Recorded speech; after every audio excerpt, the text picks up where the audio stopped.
بسم اللہ الرحمن الرحیم۔ حضرت عبداللہ ابن مسعود بیان کرتے ہیں کہ وہ حضور اکرم صلی اللہ علیہ وآلہ وسلم کے ساتھ دین کی تبلیغ کے لیے مکہ سے باہر گئے ہوئے تھے۔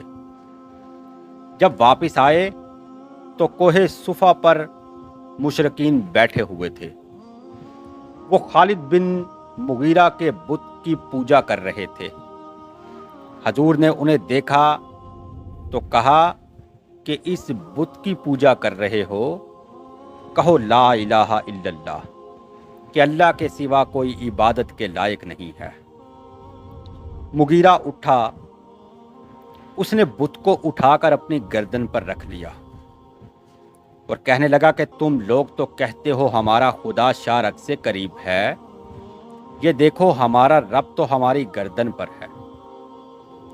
اس بت میں ایک جن داخل ہوا، اس نے اللہ اور رسول کی اور اللہ کے دین کی برائی کرنا شروع کر دی اور کہنے لگا کہ اس نبی کو قتل کر دو۔ حضور نے کہا کہ پہلے انبیاء کو بھی اسی طرح جنوں اور شیطانوں نے قتل کروا دیا۔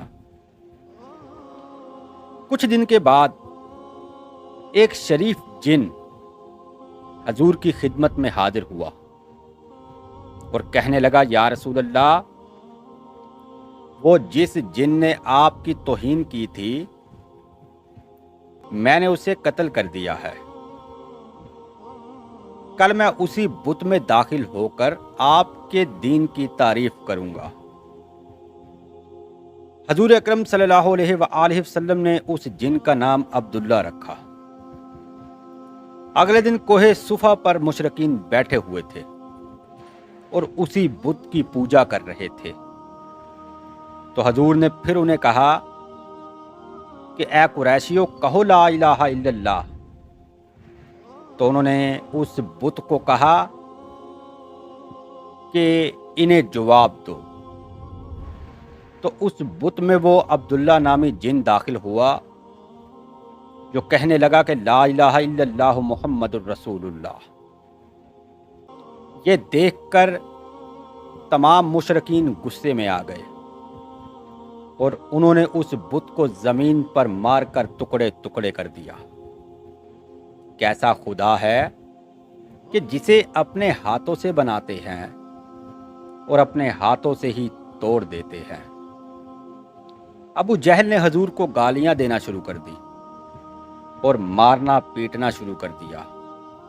اتنا مارا کہ حضور کے چہرے سے خون نکلنا شروع ہو گیا اور آپ کا جسم گرد آلودہ ہو گیا۔ لیکن حضور نے صبر اور تحمل کا مظاہرہ کیا۔ حضور پر جب بھی ظلم ہوتا تو حضور صبر سے کام لیتے تھے۔ حضور ان کے لیے دعا کرتے تھے،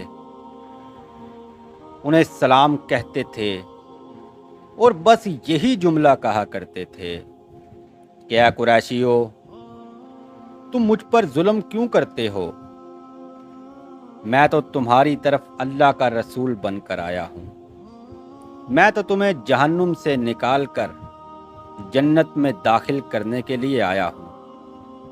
لیکن وہ نہ سمجھتے اور حضور پر ظلم کرتے رہتے، انتہا کر دیتے، لیکن حضور ان کے لیے دعائیں کرتے رہتے۔ تو دعا کیجئے کہ اللہ پاک ہمارے دلوں میں حضور کی زیادہ سے زیادہ محبت پیدا کرے۔ وما علینا الا البلاغ المبین۔